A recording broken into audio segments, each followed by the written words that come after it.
Prince Edward, the Duke of Edinburgh, a title held, of course, by his late father, Prince Philip, for more than 70 years. It had been the late Prince's wish for Prince Edward to be granted the dukedom after his death. There is a man inside the British royal family who has spent the better part of 4 decades being deliberately overlooked, not because he lacked intelligence or dedication, but because the system itself was designed to keep him in the background. Prince Edward, the Duke of Edinburgh, was never meant to be a central figure. He was the youngest child, the quiet one, the royal the tabloids forgot to chase. But something has been shifting inside Buckingham Palace, slowly, methodically, and with a precision that is difficult to dismiss as coincidence. The man they forgot to watch may have just made the most consequential move of his royal life, and it did not involve a speech, a confrontation, or even a public statement. It involved a brooch, a coronation, and a silence so deliberate it has left palace insiders stunned.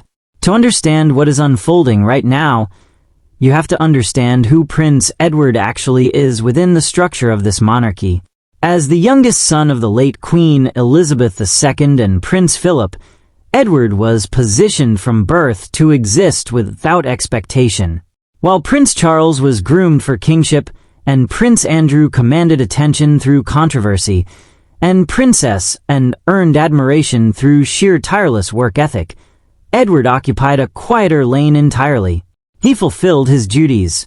He attended the required engagements. He showed up where he was needed and left without dominating headlines. By 2026, his position at 15th in the line of succession confirmed what the palace had always intended. He was not the heir, not the spare. Not even the spare to the spare in any meaningful sense. He was the reserve. But there is something extraordinarily powerful about a person who operates without ambition and without ego in a system entirely consumed by both.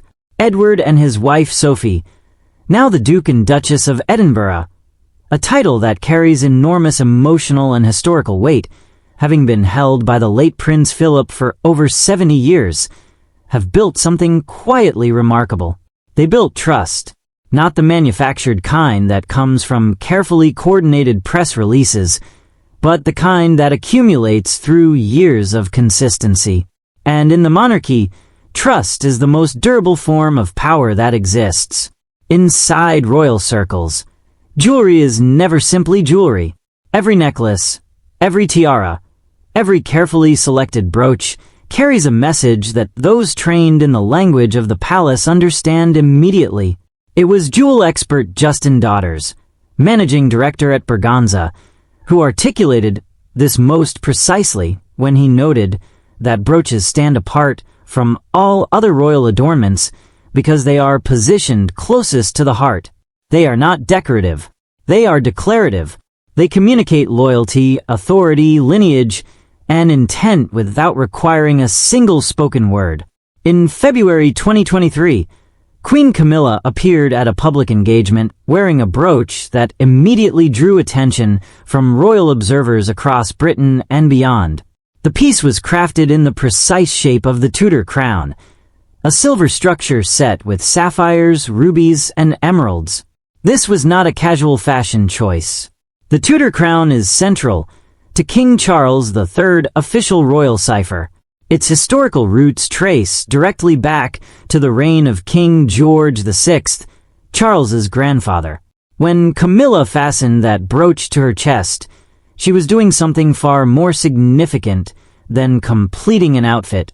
She was placing the king's identity at the center of her own public image. She was declaring alignment, authority, and permanence. She was telling the world, without uttering a syllable, that her place beside the crown was unshakable.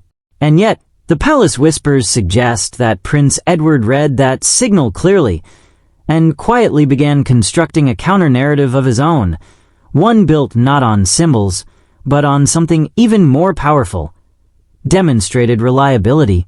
No strategic repositioning happens in a vacuum, and Edward's rising influence inside the palace is no exception. To understand why his position has shifted so noticeably, you must look at the moment the internal balance of the royal family fractured, and how that fracture forced a redistribution of responsibility that the institution has never formally acknowledged. Prince Andrew's fall was not simply a personal scandal. It was a structural collapse. When King Charles III stripped Andrew of his titles, following sustained public pressure and legal controversy, the monarchy lost a working royal. A gap opened. Edward and Sophie stepped into it without fanfare, without negotiation, and without demanding recognition in return. They simply expanded their workload and maintained their presence at a time when the family could ill afford further visible instability. Then came King Charles's cancer diagnosis, which reduced his public schedule considerably. Once again, Edward and Sophie absorbed additional responsibilities. They undertook solo international tours representing the crown, including a significant visit to Papua New Guinea to mark the nation's 50th anniversary of independence, and a joint diplomatic visit to Japan with Sophie. These were not ceremonial appearances designed for photo opportunities. They were substantive engagements that required preparation, cultural sensitivity, and the kind of steady professionalism that reinforces Britain's international standing. What makes Edward's behavior during this entire period particularly striking is not what he did publicly, but what he chose not to do. When Andrew was formally removed and relocated to the more isolated Wood Farm on the Sandringham estate, Edward and Sophie had their own Easter visit to that property cancelled as a direct consequence of Andrew's continued presence. Rather than reacting with frustration or seeking public sympathy, Edward did something that surprised even experienced royal observers.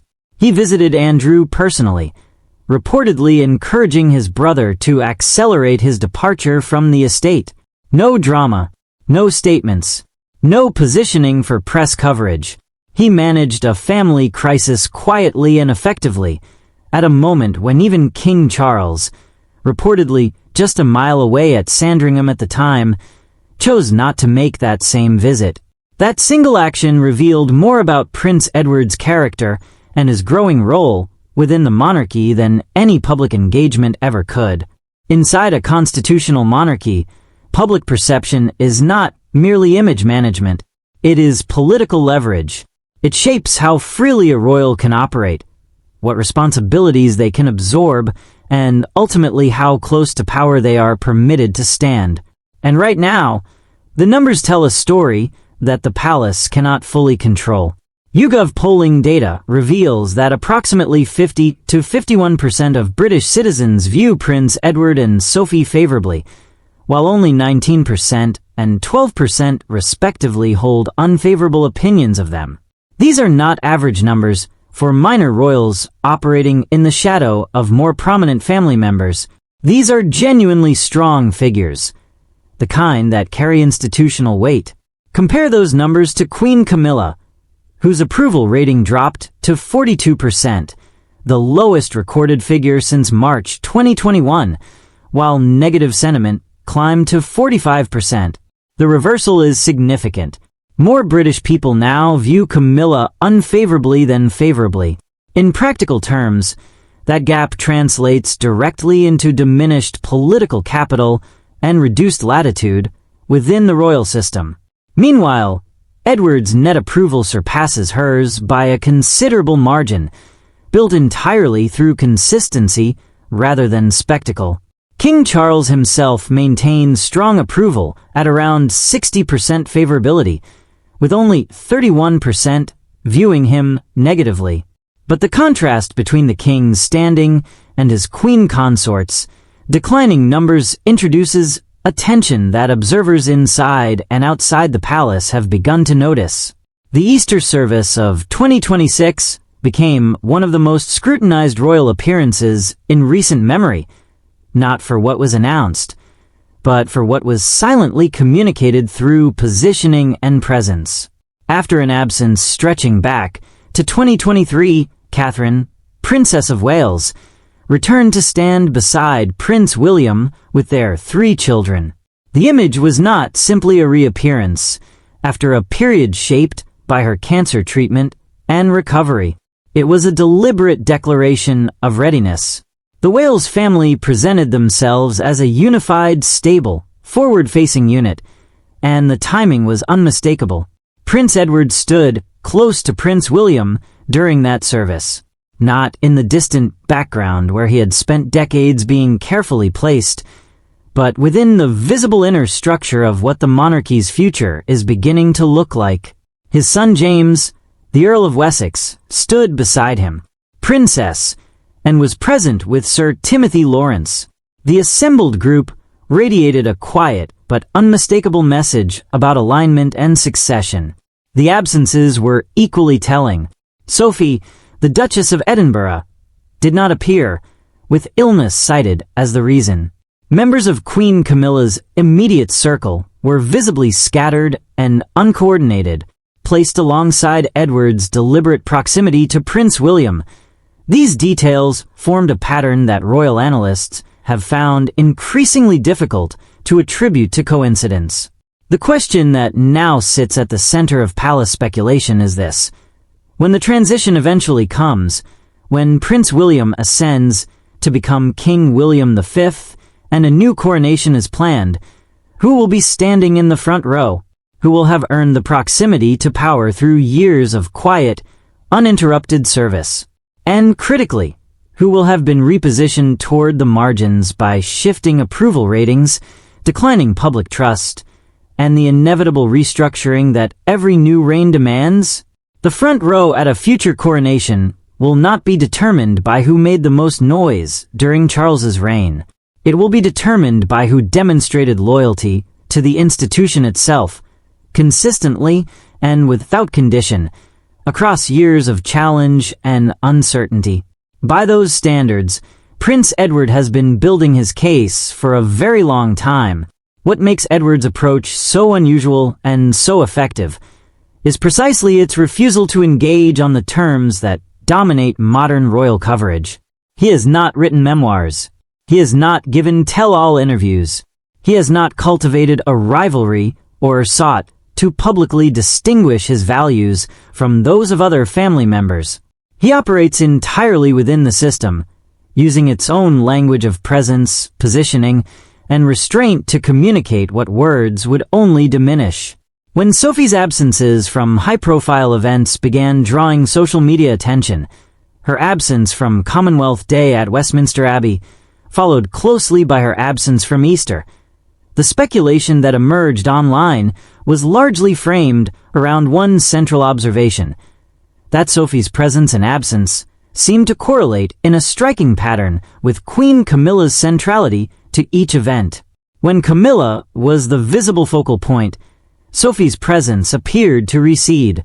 When Edward needed to signal proximity to William's future, he appeared. When proximity to the current Queen's orbit was expected, distance was created instead. Sophie herself, when she does appear, is never casual. At previous Commonwealth Day services, she arrived impeccably presented, her every detail refined and intentional. She does not simply attend events. She positions herself within them. That precision suggests a couple operating in strategic coordination, not reacting to events as they unfold, but actively shaping how those events are perceived and recorded. The monarchy as an institution remains stable. Polling consistently shows that nearly 6 in 10 British citizens view the Crown favorably and believe it contributes genuine value to national identity and international standing. The system itself is not under threat, but the individuals who represent that system, the faces on the balcony, the figures placed closest to power, are far more fluid than the institution they serve. Camilla's rise to Queen Consort was the result of decades of persistence and patience, but it was built within the context of King Charles's reign. When Prince William ascends, the entire architecture of the royal household will reorganize itself around a new center of gravity. Catherine will become Queen Consort. Camilla will step back. The nature of that step, whether she retains meaningful influence or recedes into the background of a previous era, is not something that will be decided after the transition.